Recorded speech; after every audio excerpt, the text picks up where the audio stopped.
So, what we do at CARE is work through the ways in which communication can address the injustices that we see globally.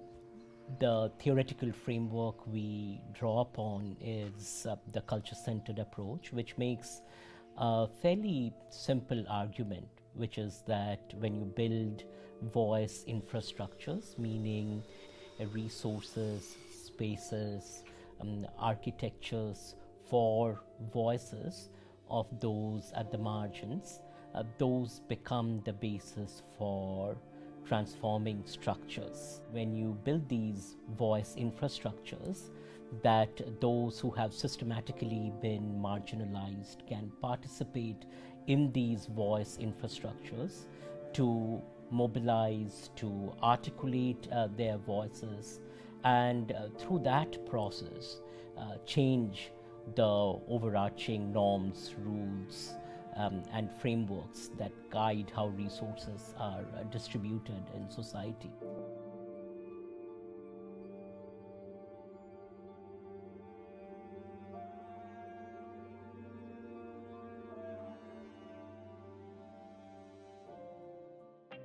I would say there are three things that comes to my mind when I think about CARE and its features. Um, the first one, just the evidence and impact of collaborating with community members, and I think that's very central to the work that CARE does. And I would say Professor Datta, right? He lives by what he preaches. In doing that, right, he's also had struggles and sort of target on his back. But I think his work is an inspiration for many people who are interested in working at the margins of academia and margins of society and kind of bridging that gap. And I think so. The one thing that I would say is definitely this collaboration with community members. Academia is often criticized for living in the ivory tower. But CARE has created this bridge between being in the ivory space and doing social work, right? Social change work on the ground. And so, one of the things I would say as a feature of that is also that it's an embodied process to walk that bridge, right? Professor Datta is an academic, but he's also an activist. And so he's proven numerous times through his work that to walk that connection, that we have to be part of that process and implicated in that process. And that means, right, we have to also put our bodies on the line and that it becomes embodied in that way. CARE really is very much focused on, right, solidarity and building long-term relationship. And I think that's also a hallmark of doing CARE work, is that it's not a performance of solidarity, right, or performance of relation building so that you have research or work and then you leave that space, but that it really is inherent in the work that CARE does and is very much, again, exemplified by what I just said earlier about how embodied this process is, so that as you are working through this, you are also very much, right, building solidarity and relationship.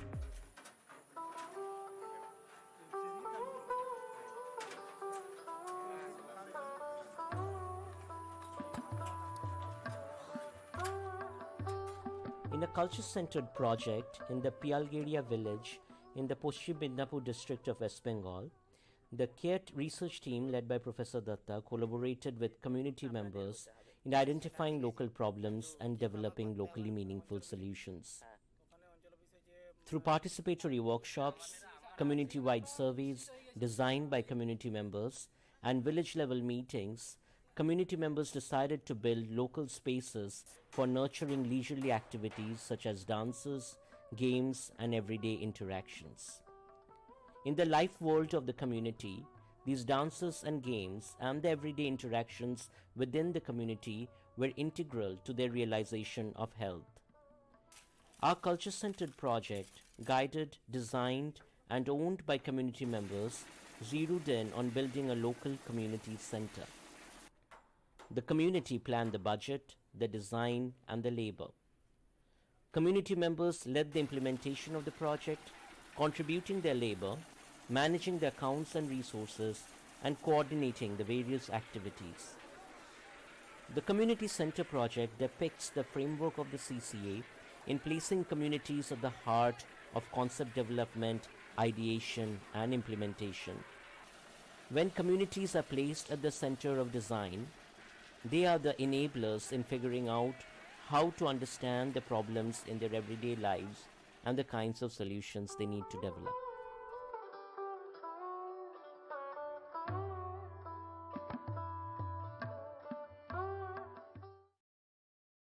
In Singapore, when I first got there in 2013, he was trying to search out what I would call kind of hidden poverty, because Singapore presented itself as such an outwardly affluent place that if you're just visiting there like I was, it would be hard to know that there were impoverished population. But he was trying to bring to the surface what was largely hidden. Let's take the struggles of hyper precarious migrant workers in Singapore. And in the work that CARE has done over the last decade with migrant workers, the thing that is often critical is how the everyday meanings of health are defined in terms of the processes of exploitation that make migrant workers disposable, and at the same time the processes of representation that are not available to migrant workers. When he did projects like this, they got the attention of people. There were rewards for the social impact that he had, but it also got him into trouble. So you talked about his being a troublemaker. Because of the various forms of repressive strategies that might be deployed by, say, an authoritarian state such as Singapore, where migrant worker organizing might actually be considered as outside of the legal normative framework. So to organize would get you deported or might get you incarcerated. So within that context, again, the struggle for health is both struggle against exploitation and struggle for voices of migrant workers to be heard. The social impact was both very good for the kinds of marginalized and stigmatized groups that he was working with, and at the same time made it kind of treacherous for him in doing that kind of work. We have no energy left in our body. Due to this, we often fall ill and visit to the hospital. Many workers work at construction sites every day in Singapore. Having decent food is essential to a healthy body. Food that is unclean or unhygienic can adversely affect health of workers. Having sufficient quality and quantity of food is a basic health need of every worker. Respect the food rights of workers.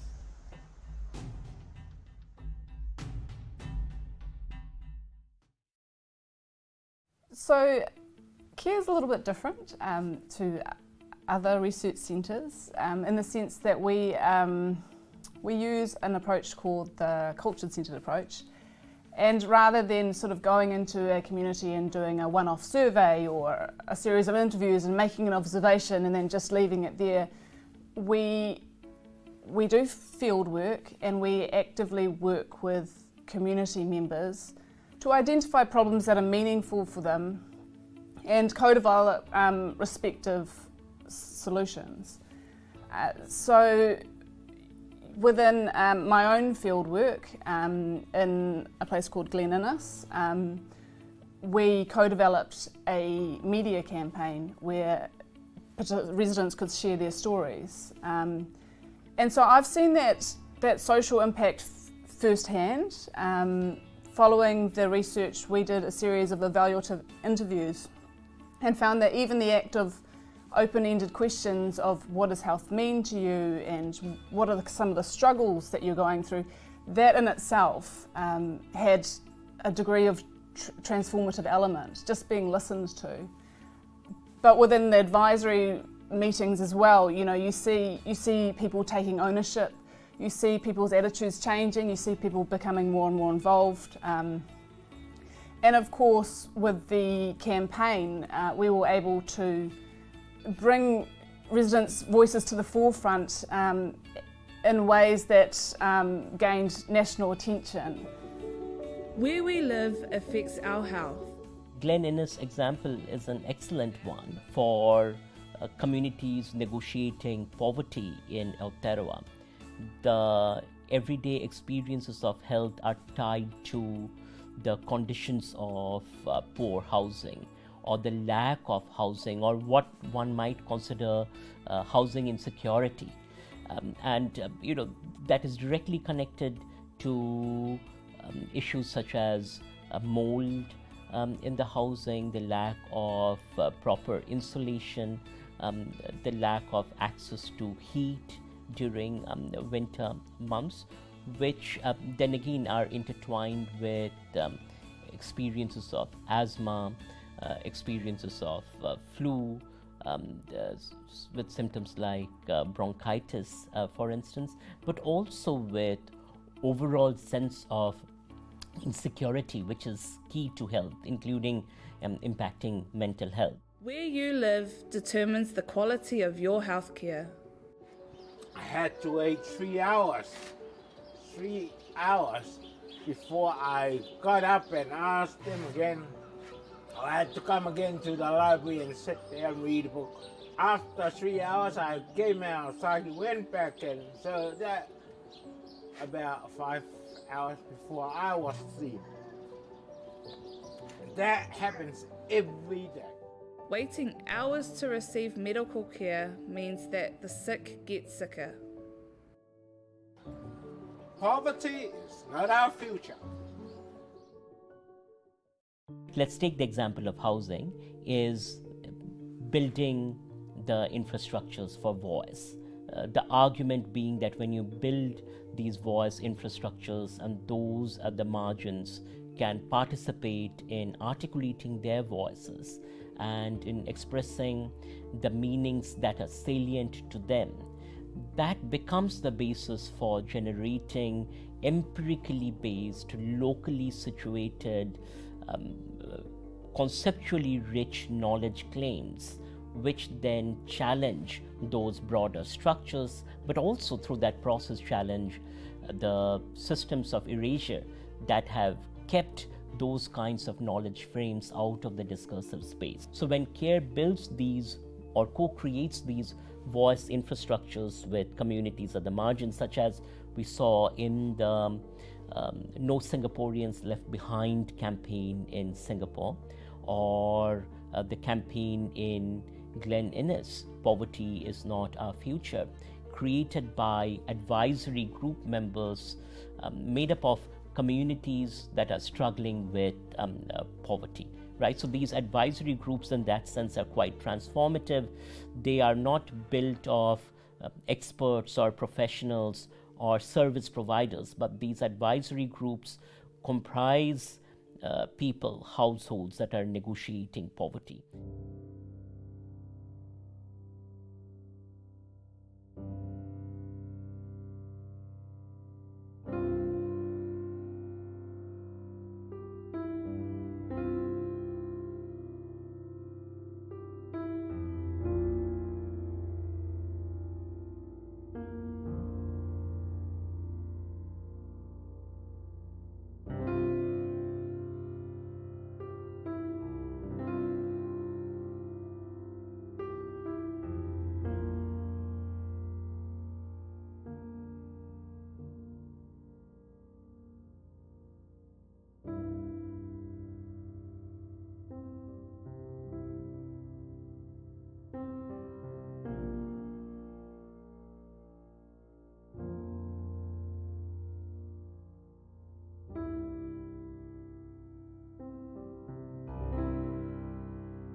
if you consider the expanse of the work of CARE and the work over the decade, it has spanned over 10 countries across 4 continents, and that work is sustained by local research leadership.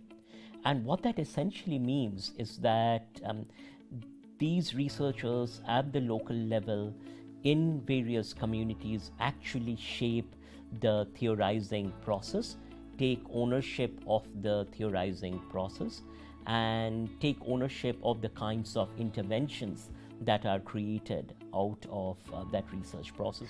Well, as a community researcher in Highbury, I thoroughly enjoyed it because I know my community really well, and it was quite easy for me to tap into spaces around this community. Being a community researcher has, I guess, enabled me to reach, I guess, people in the community who might not usually be reached, especially around what's going on for the hood and what we can do as a community to change it. Yeah, we see the good and the bad. I see the good and the bad in the community, and I'm known, so it made people want to be more a part of the research going on around Highbury to see what we can do. So there's also that huge trust factor. So I am a community member, so that really did bring a lot more whānau and friends to come along and see what we were up to and how they can put their voice in and be heard to create this change. A lot of the kōrero that we had was quite raw and emotional, and that just makes it more special though, because those are exactly the things that we want to target and change around us here in Highbury.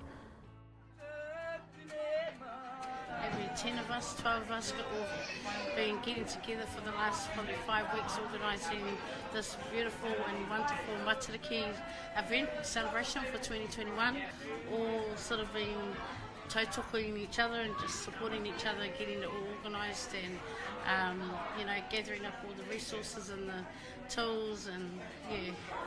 This Matariki event is to come together as one and celebrate our Māori New Year, and all different cultures, nationalities, we all come together as one and celebrate our Matariki.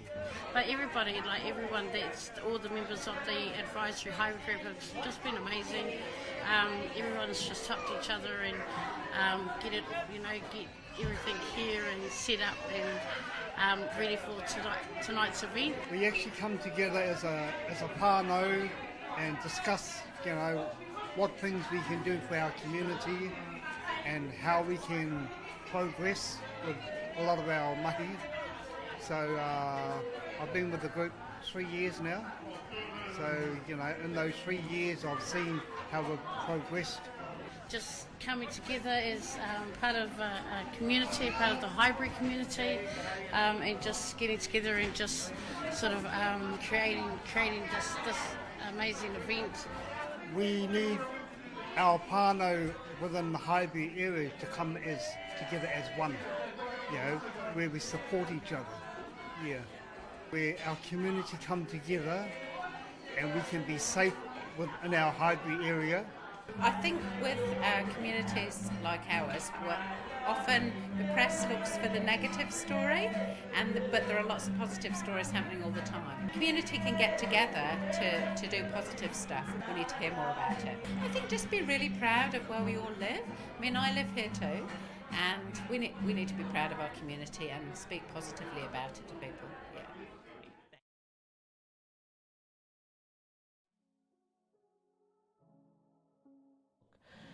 The local leadership in knowledge generation is vital, and community researchers therefore play important roles as lead authors or collaborating authors. In fact, many of our white papers, policy briefs are led by or co-authored by community researchers, community organizers and activists.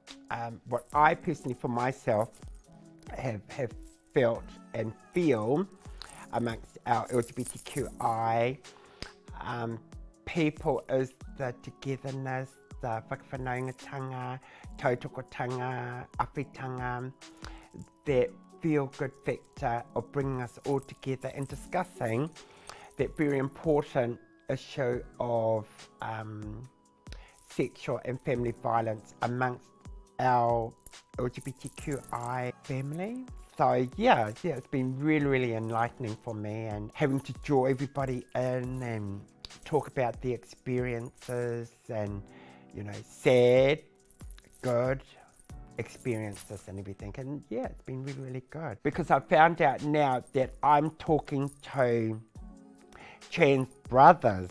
I never ever, you know, I just say hi and walk by. Now, I say, oh, hello, brother. Oh, hello. Oh, you kings are so fabulous. And do you know what I mean? It's just that tautokotanga me whanaungatanga, that family support system, that, a supporting of going out there to reach out to all the different groups and everything. So it's about the caring, sharing, supporting systems of how care have put into our LGBTQI group down in Wellington.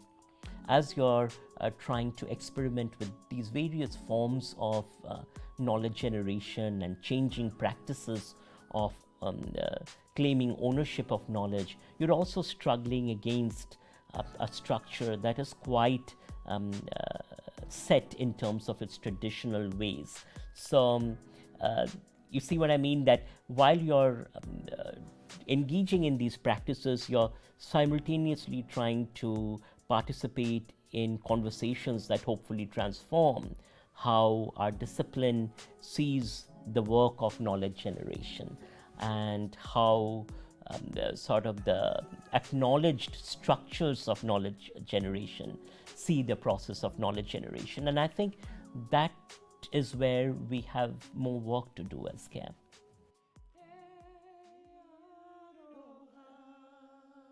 I had to survive.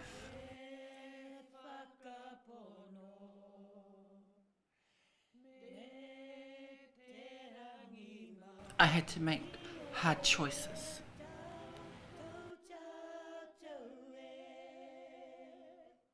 Things have to change. There was no support. I had to sacrifice a lot.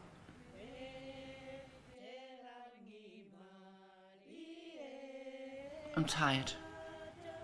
I'm over it. I'm done.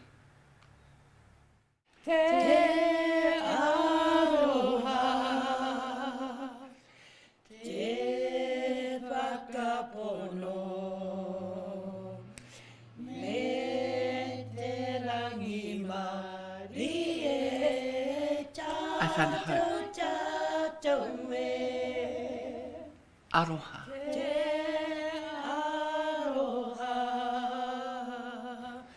I found my own.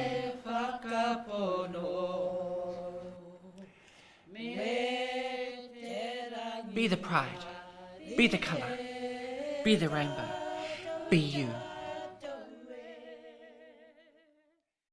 I want to talk a little bit about the work with Deccan Development Society. And the Deccan Development Society is organized as sanghams, or collectives of largely landless, Dalit or oppressed caste women farmers.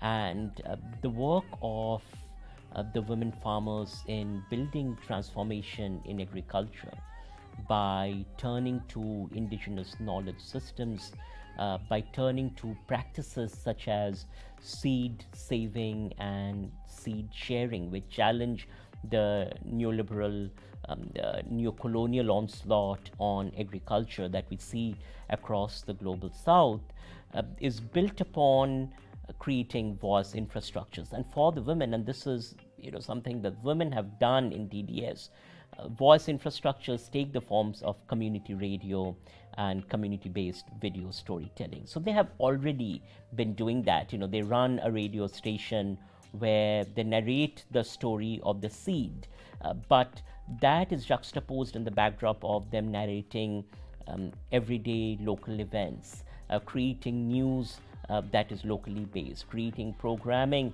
that is locally based, that draws upon local cultural values, local cultural traditions to articulate the story of the seed.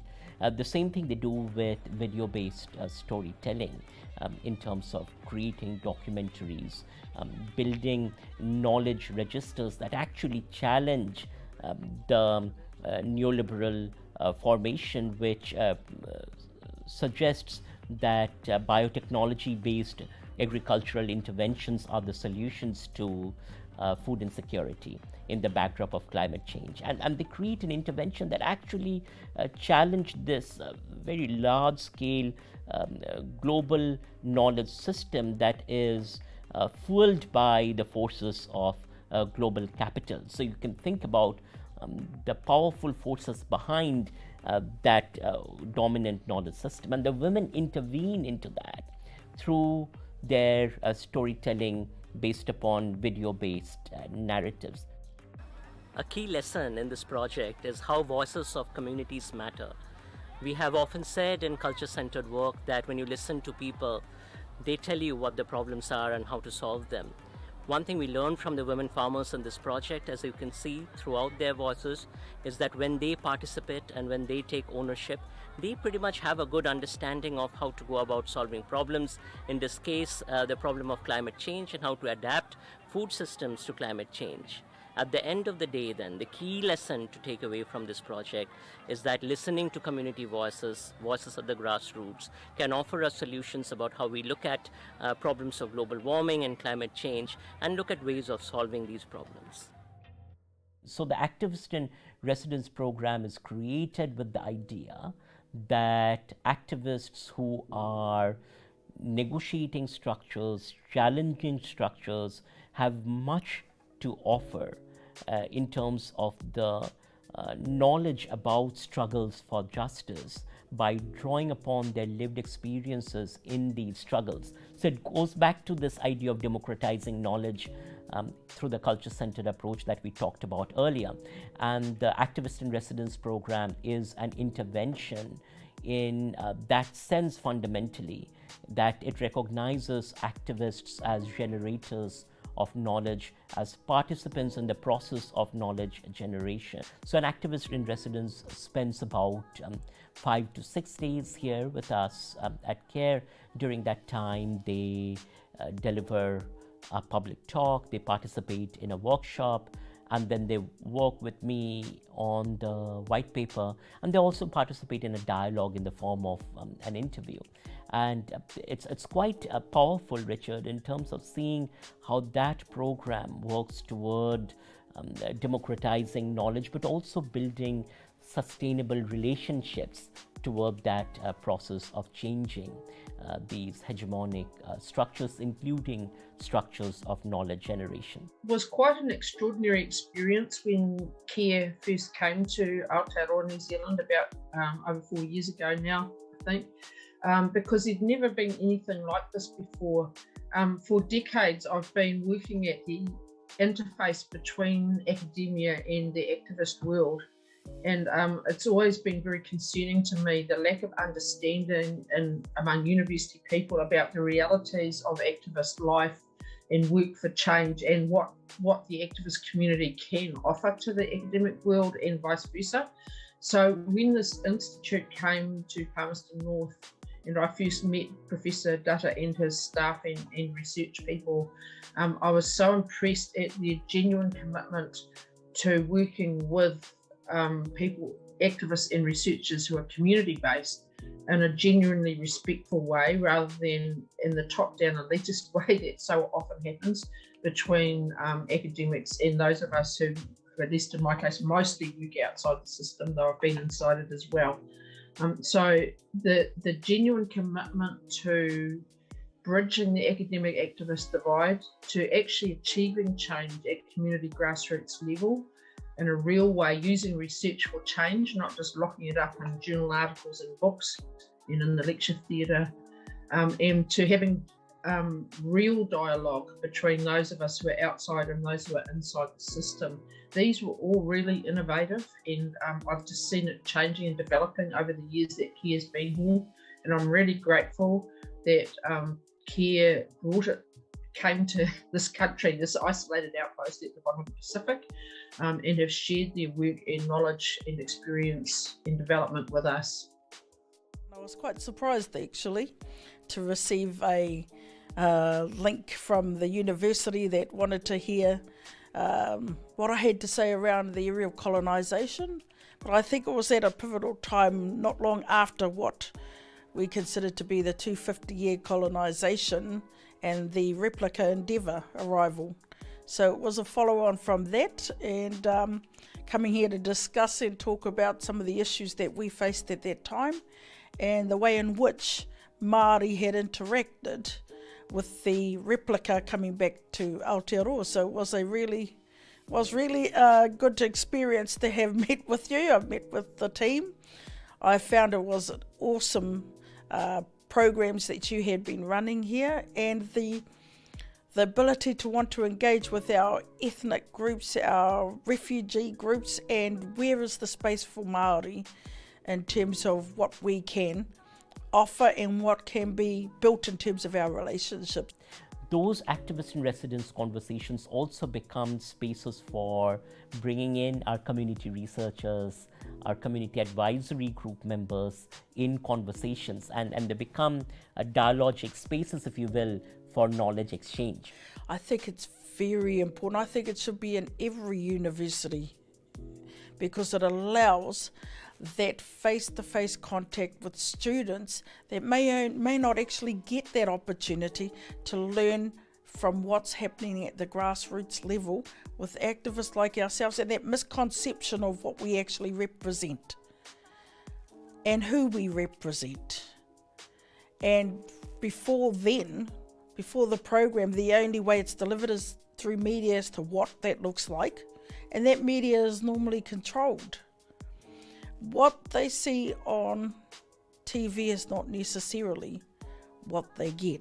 And this experience allowed activists to come in, advocates to come in and actually share our experiences with other members of the university, students and community groups. You know, knowledge is generated in community. I think that is one of the key lessons that we learn here at CARE. So the question for us is, how do we intentionally build community, contribute to community, and be in community for the work that we do? How do we recognize and acknowledge those that share their knowledge to form our community?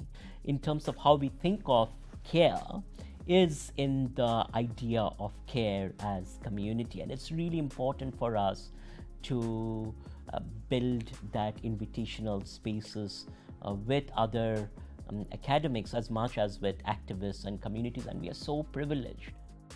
Well, you know, one of the things I really like is that it's a center that does things, that gets involved, that's engaged, and I think one of the things it does is to helps to build strong and enduring collaborations and relationships with key members of different communities. And I think that's really important for universities to kind of build those relationships. And it's really important for the quality of the research that we do. It addresses important community issues. It's a strong learning environment for all people involved, the researchers, the administrators, the community members. Everybody learns from the experience. And I like the fact that it supports the needs of different people who may feel disenfranchised, who may be marginalized, and helps them to improve their health outcomes.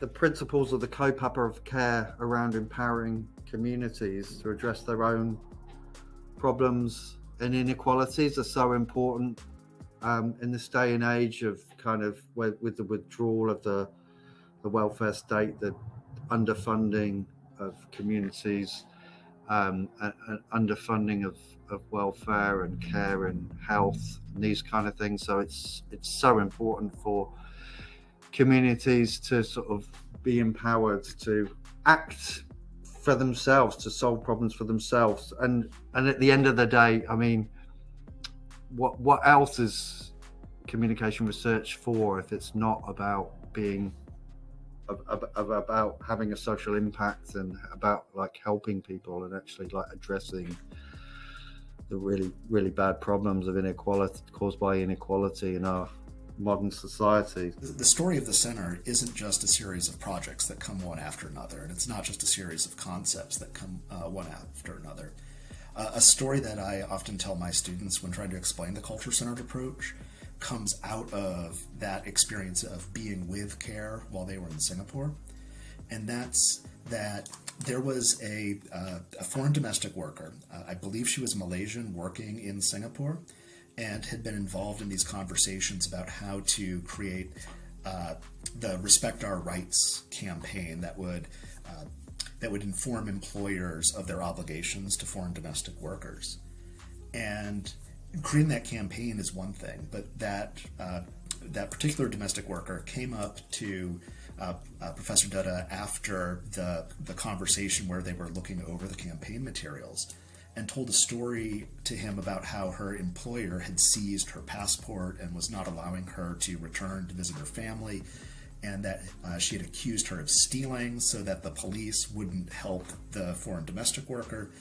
And to see how Professor Dutta and the other members of the CARE team stopped the research process and then engaged in a how do we help this particular woman advocate for her needs? What are the resources that are available that CARE has connections to that we can leverage? How can we talk to lawyers at the legal clinic at the National University of Singapore? How can we use our connections with the police and our connections with the Ministry of Labor or the Ministry of Manpower there, to make sure that this woman, this particular woman, is able to recover her passport, is able to go back home, and to see that putting people first is an authentic thing that happens when the CARE Center works with communities, rather than saying, how do we go to a community to get a publication? How do we go to a community to get a grant? It is an authentic experience of helping people when they express a need, when they express an interest, and leveraging our resources as members of the academic community, our resources as people who are more advantaged, to serve those people. And I think that kind of example is what shows how powerful CARE can be. I was beaten up every day. I had no off day. They made me work in home and office. I was deceived.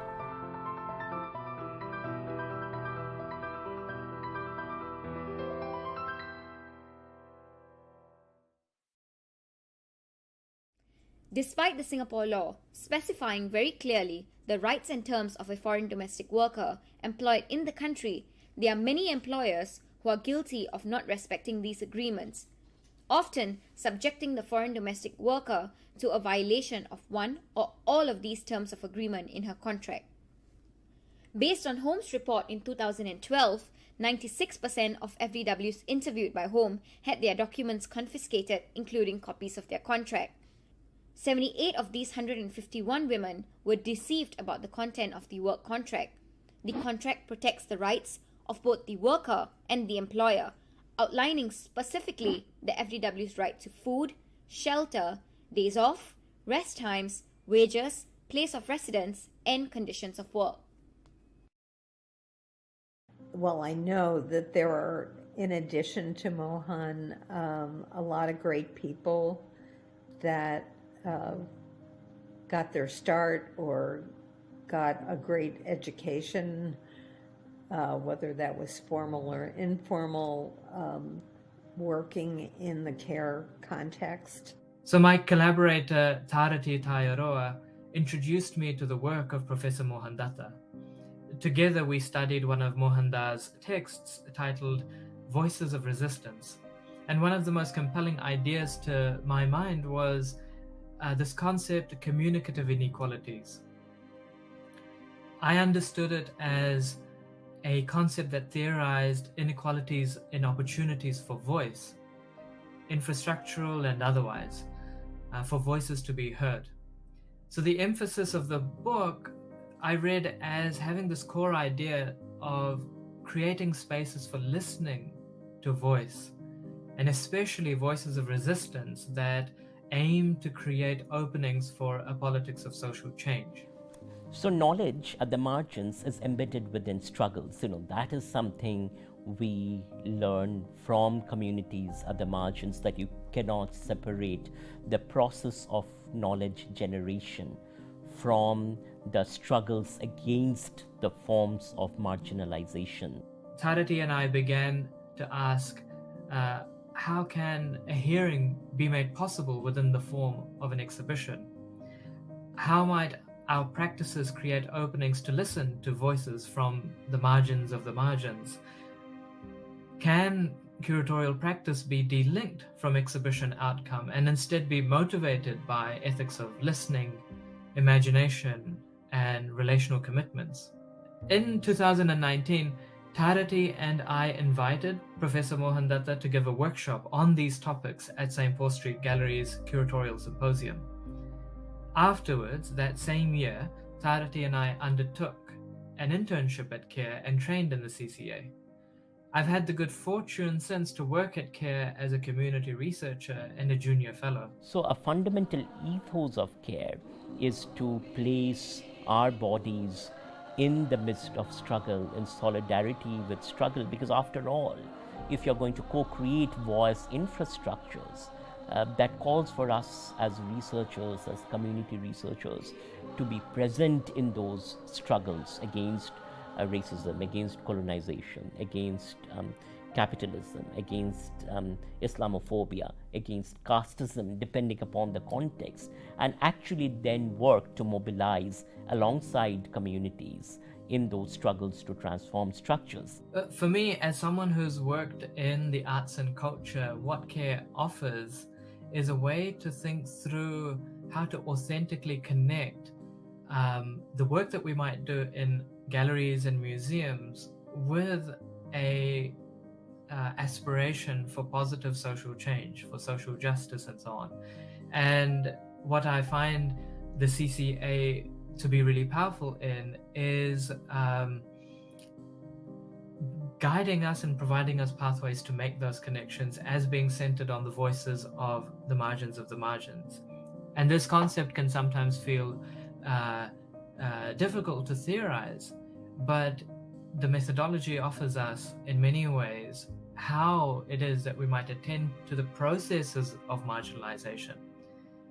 Who are the peoples who are not being heard in mainstream narratives? And if we think about galleries and museums in the contexts of what is considered and framed up as contemporary art. So what I hope, I guess, for the future in terms of my own involvement is to incorporate the culture-centered approach in the art and exhibition making work so as to authentically connect it with a social change politic. And then coming here to Aotearoa, what I have found most beautiful is the solidarity of Maori colleagues. CARE have a big involvement with our people, our iwi and our advisory group. I don't know how we could have done it without CARE. It's CARE's not only interest, but it's their tautoko, their manaakitanga ki tātou marae, kia mātou iwi, ngā hapori hoki. And I think with CARE coming into the picture, it's made us realise they actually make us feel special and they make us feel like we've been listened to. That kind of solidarity, is just so tremendous, and the force of it, anchored in Aroha, anchored in Manakitanga, anchored in mutual trust, is so powerful in sustaining the work that we do here at CARE. Ko hine te maunga, ko raua te awa, ko Ngāti Kauwhata te iwi, no te wako o taimi. I mean, our land occupation, our land is us and we are the land. We belong to the whenua, and the same as the whenua is us. To have people come in, like the Kawanatanga or the Konieda or Horizon, whoever, to come and take a piece of our land, that to us is like sacred, it's tapu, and so in taking a piece of land and then giving it back means that that is a taonga. Our whenua is our taonga, and it's definitely not for sale, and it should never have been used for the purpose of outside the iwi. All this land around here was Ngāti Kauwhata's ancestral land, and we lived on it and fed off it for 2 centuries. All our lands, they just come in like they've done many, many times before and just taken the land. The confiscation of our whenua has had a significant amount of long-standing grievances amongst our people. The process has been subject to criticisms from a number of different angles, from those who believe that the redress is insufficient to compensate for Māori losses, to those who see no value in revisiting the painful and continuous historical issues. Today we stand and say, Kauwhata tangata, what we say matters. I mean, we've been struggling for the last 180 years since the Treaty of Waitangi, and of course when you're told that there's a partnership in that treaty, we are still yet to see the full impact of that partnership. As we grapple with the colonizing forces of climate change, and climate change is inherently colonial because it is a product of the processes of large-scale colonialism and capitalism, and then the frontiers of capitalism, which is sort of neoliberal capitalism that has accelerated the process of climate change. So if you think about climate change as fundamentally colonial, then the question is, how do we address climate justice?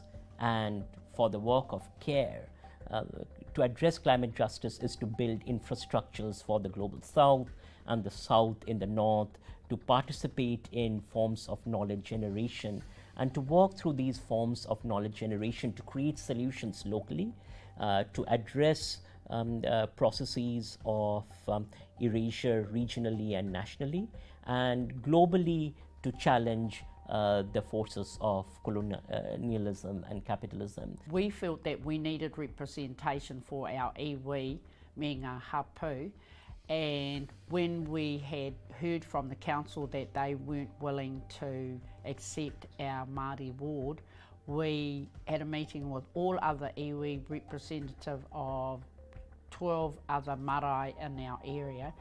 After we decided that we were going to protest when our ward was rejected. So there was a couple of thousand of us, and we were ngā haui whā, so even though we all whakapapa to Ngāti Kauwhata, we had all our southern and northern marae, and I have to acknowledge them. There was as far north as Parewahawaha, that's Bulls, Tukurangi, Te Here, Paupata Te, Taumata, Aorangi, Kauwhata, Tūkorihi, Wehiwehi. So it's involved a lot of marae in our rohe, in our area. We push for the Māori ward, and having somebody in there is better than not having anyone in there. And hopefully they can hear the voices of the people when we have now put somebody in there as to uphold our mana. The ward to having a voice here on the council in Fielding, and our connection to our marae. and now, and to having the care group as well involved in our projects and helping us tautoko and manaaki. It definitely has. I don't know how we would have done it without the care group actually, and helping us moving forward and also for the future generation. This isn't just for now, this is to help sustain our future generations as well. I mean, what are they going to have when we're gone? You know, what do they whakapapa back to?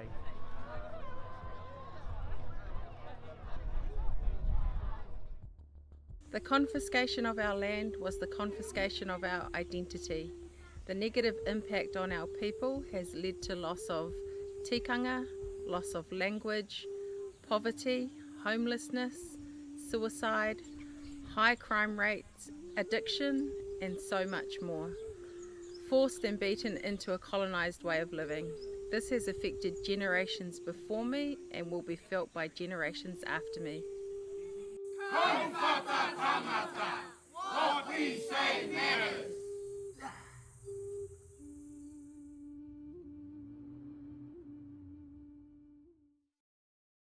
It was in the company of wonderful people who I've already said were exceptionally bright and capable, but they were also exceptionally nice to me.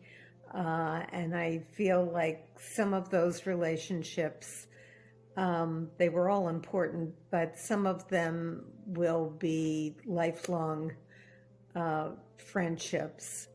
And that's just extraordinary. Well, I think the Research Center reflects his values, the values he has about equity in society, about fairness, about social justice.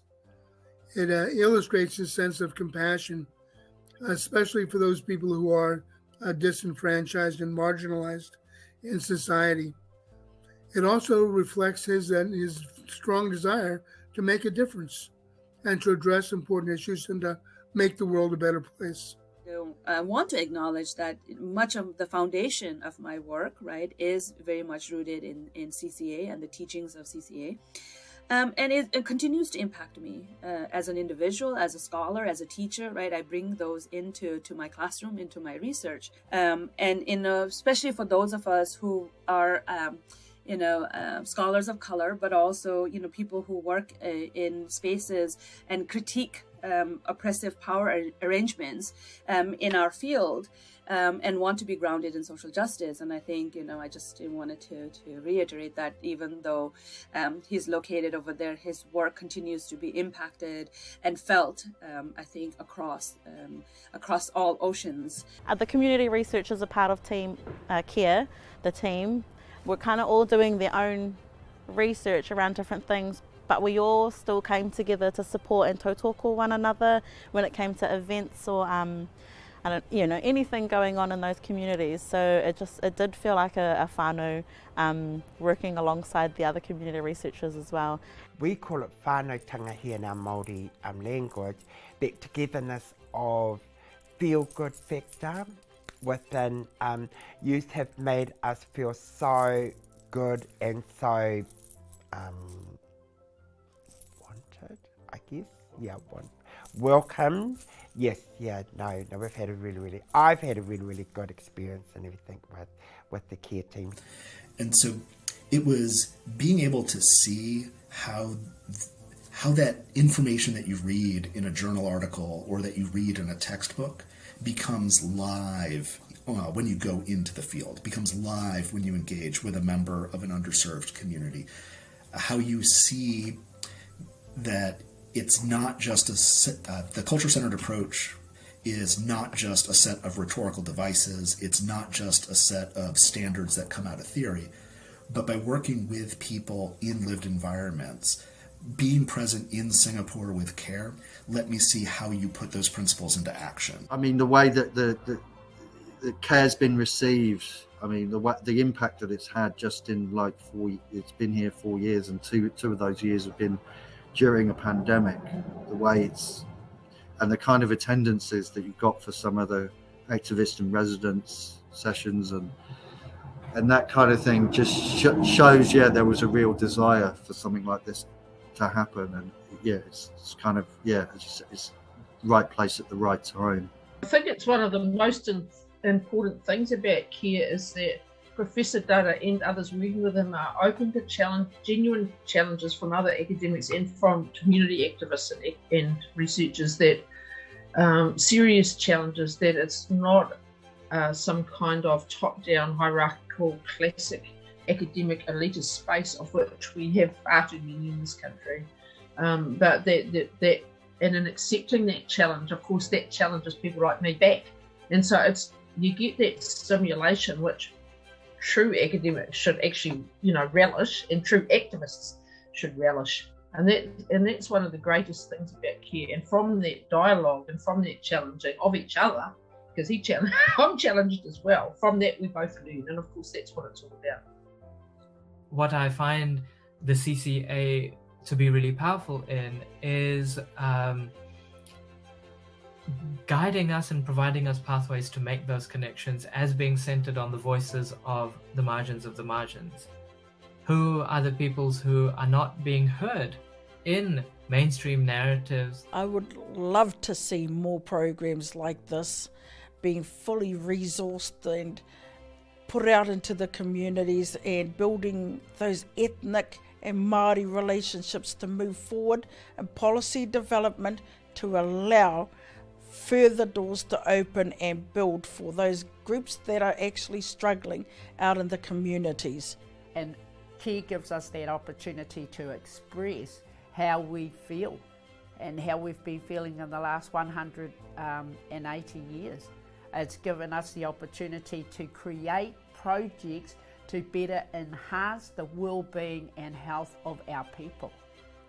So in the work of CARE going forward, as a node for doing work on communication that foregrounds the voices of the Global South, the question is, how do we build these infrastructures for voice that will generate knowledge, that will participate in struggles to secure a just climate future, and that will continue to offer leadership, if you will, to conversations that connect communities, that connect activists, that connect academics in these processes of social change.